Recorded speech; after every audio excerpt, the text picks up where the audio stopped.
La entrevista motivacional en el cambio de conductas adictivas. Para comenzar, tenemos que saber qué es la entrevista motivacional. Esta es una aproximación destinada a ayudar a pacientes a que adquieran un compromiso y alcancen el deseo de cambiar. Se basa en estrategias que surgen del counseling centrado en el paciente, la terapia cognitiva, la teoría de sistemas y la psicología social de la persuasión. Esta resulta particularmente útil con las personas que son reticentes a cambiar y que se muestran ambivalentes ante el cambio. Con ella se intenta ayudar a resolver la ambivalencia y hacer que una persona progrese a lo largo del camino del cambio. La entrevista motivacional cuenta con algunas características particulares. Algunas de ellas son las siguientes. El terapeuta no asume un rol autoritario. Quien tiene la responsabilidad del cambio es el paciente. Los pacientes son libres de aceptar los consejos del terapeuta o no. El terapeuta buscará crear una atmósfera positiva para el cambio. El paciente presenta las razones para cambiar y no el terapeuta. Las estrategias utilizadas en la entrevista motivacional son mayormente persuasivas que coercitivas, más de apoyo que de... La entrevista motivacional tiene como objetivo global el aumentar la motivación intrínseca del paciente, de manera que el cambio surja de adentro más que éste sea impuesto desde fuera. Existen 5 principios clínicos con que cuenta la entrevista motivacional. El primero de ellos es expresar la empatía. Un estilo terapéutico empático es una de las características esenciales y definitorias de la entrevista motivacional. La actitud que subyace a este principio de empatía se podría llamar de aceptación. Mediante una escucha reflexiva adecuada, los terapeutas intentan comprender los sentimientos y perspectivas de los pacientes sin juzgar, criticar o culpabilizar. Dentro del principio de crear una discrepancia, se intenta crear y potenciar en la mente del paciente una discrepada entre la conducta actual y unos objetivos más amplios. Esta forma se podría provocar a partir de una concientización de los costes de la conducta actual. El tercer principio de la entrevista motivacional es evitar la discusión, donde el terapeuta deberá evitar discusiones y las confrontaciones cara a cara. La situación menos deseable desde este punto de vista es la del terapeuta que discute con el paciente, a fin de convencerle que tiene un problema y que necesita cambiar, mientras que el paciente defiende un punto de vista opuesto. La entrevista motivacional no es confrontativa. Su objetivo sería aumentar la concienciación de los problemas y la necesidad de hacer algo en ellos. Darle un giro a la resistencia. Aquí el paciente empezará eliminando las percepciones presentes y descubre que éstas pueden aparecer bajo una forma diferente. Finalmente, fomentar la autoeficacia. Esta es de gran importancia, ya que recordemos que este es un elemento clave en la motivación para el cambio, así como un buen predictor de los resultados de los tratamientos de las conductas adictivas. Un término de gran importancia dentro de la entrevista motivacional es la ambivalencia. Podemos considerar a esta como un estado de la mente en el que una persona tiene sentimientos conflictivos simultáneos sobre algo. Sentirse de dos maneras diferentes con respecto a algo o a alguien es una experiencia común en los seres humanos. En muchos casos, trabajar con la ambivalencia es trabajar con el núcleo del problema. Dentro del proceso de cambio de conductas, las personas que luchan con sus problemas adictivos entran habitualmente en las sesiones terapéuticas con motivaciones fluctuantes y conflictivas. En el caso de las conductas adictivas, esto se aplica a las personas que se sienten claramente ambivalentes entre llevar a cabo una conducta en cuestión o no realizarla. Quieren, pero no quieren. La entrevista motivacional se centra alrededor del manejo de la ambivalencia durante el tratamiento. De hecho, a menos que se ayude a un paciente a resolver el dilema de quiero pero no quiero, el progreso que éste realice en el tratamiento será lento y de corta duración. Ahora bien, ¿qué es lo que hace cambiar a las personas? Ante esta pregunta, resulta útil un modelo que facilita la comprensión de cómo se produce el cambio en las personas. Dicho modelo fue creado por Prochaska y Di Clemente. Estos autores han descrito una serie de etapas por las que cruza una persona en el proceso de cambio de un problema. Dentro de este enfoque, la motivación se puede entender como el estado presente de una persona o la etapa de preparación para el cambio.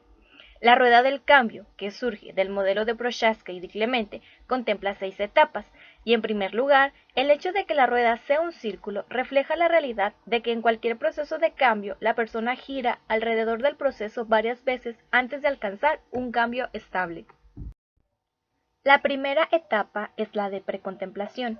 Antes de la primera vez que la persona empieza a girar alrededor de la rueda, ésta aún no ha considerado que tenga un problema o que necesita introducir un cambio en su vida. Una persona que se aproxima a esta etapa y a la que se le indica que tiene un problema se puede sentir más sorprendida que defensiva. Las personas precontempladoras raramente acuden por sí mismas a un tratamiento. En esta etapa, las personas saben que tienen un problema aunque no sean conscientes de él. Una vez que aparece una toma de conciencia del problema, la persona entra en un periodo caracterizado por la ambivalencia, es decir, la fase de contemplación. La persona contempladora considera y rechaza el cambio a la vez. Cuando se le permite hablar del problema sin interferencias, la persona contempladora probablemente discurrirá entre las razones por las que debe preocuparse de su problema y las razones que cree tener para no preocuparse. Esta es una etapa del cambio normal y característica, aunque en ocasiones sus manifestaciones quizás se atribuyan erróneamente a rasgos patológicos de personalidad o a ciertos mecanismos de defensa. La experiencia de la persona contempladora queda descrita como un tipo de oscilación entre las razones para cambiar y las razones para continuar de la misma manera. La siguiente etapa es la de determinación. Esta etapa se considera como una ventana para una oportunidad que abre la entrada a un nuevo periodo de tiempo. Si durante este tiempo la persona entra en la etapa de acción, el proceso de cambio continúa.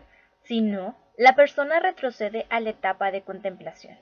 La tarea del terapeuta cuando un paciente está en la etapa de determinación no es la de motivarle, sino la de aconsejarle el recurso terapéutico más adecuado, accesible, apropiado y efectivo. La etapa de acción es la que con más frecuencia las personas consideran como la etapa de inicio de la terapia o del counseling.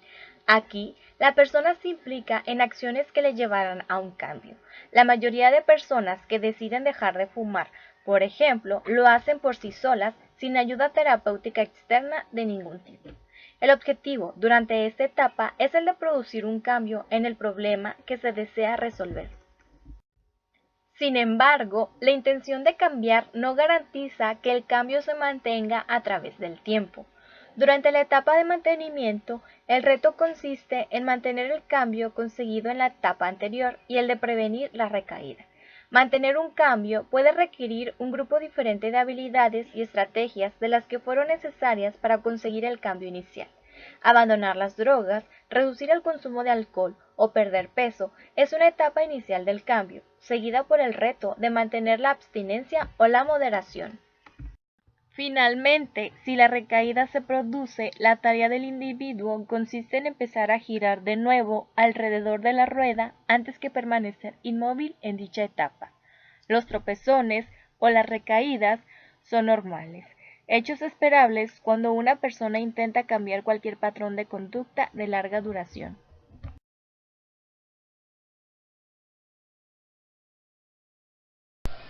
Ahora veremos cómo interviene el terapeuta en cada una de estas etapas. Diferenciando diversas etapas para llegar a la preparación para el cambio, este modelo también considera que un terapeuta debe utilizar diferentes tácticas con un paciente, dependiendo del momento de proceso de cambio en que éste se encuentre. Se requieren diferentes habilidades, por ejemplo, en el trabajo con la contemplación y con las etapas de acción.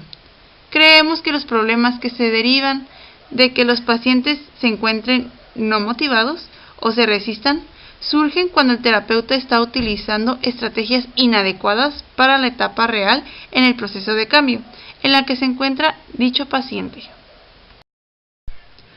Una persona que se sitúa en la etapa de precontemplación necesita información y feedback, a fin de que pueda aumentar su conciencia del problema y ver la posibilidad de hacer un cambio. Dar un consejo basado tan solo en lo que debería ser desde un punto de vista teórico puede ser contraproducente. De forma simultánea, la persona contempladora experimenta razones de preocupación o de falta de preocupación, motivaciones para cambiar o para seguir sin cambiar. La tarea del terapeuta en esta etapa consiste en ayudar a que la balanza se decante a favor del cambio. Es común que las personas que acuden a consulta se encuentren en la etapa de contemplación y en este caso la entrevista motivacional puede resultar particularmente útil. Un terapeuta que se decida a aplicar estrategias apropiadas para la etapa de acción en este momento, es probable que lo que consiga sea una resistencia. De vez en cuando, la balanza se decanta a favor, y durante un periodo de tiempo, los comentarios de la persona reflejan un buen grado de lo que podríamos llamar una motivación. La tarea del terapeuta cuando un paciente está en la etapa de determinación no es la de motivarle, sino la de aconsejarle el recurso terapéutico más adecuado, accesible, apropiado y efectivo. El objetivo durante esta etapa es el de producir un cambio en el problema en el que se desea resolver. La intención de cambiar no garantiza que el cambio se mantenga a través del tiempo, y eso lo veremos en la siguiente etapa. Mantener el cambio es un poco difícil, ya que se tienen pequeños o grandes pasos hacia atrás. Mantener un cambio también puede requerir un grupo diferente de habilidades y estrategias de las que fueron necesarias para conseguir el cambio inicial. Abandonar las drogas, reducir el consumo de alcohol o perder peso es una etapa inicial del cambio, seguida por el reto de mantener la abstinencia o la moderación. En esta etapa, la tarea del terapeuta es ayudar a la persona a evitar el desconsuelo y la desmoralización, continuar el cambio inicialmente planteado, renovar la determinación y poner de nuevo a punto los esfuerzos realizados para alcanzar las etapas de acción y de mantenimiento.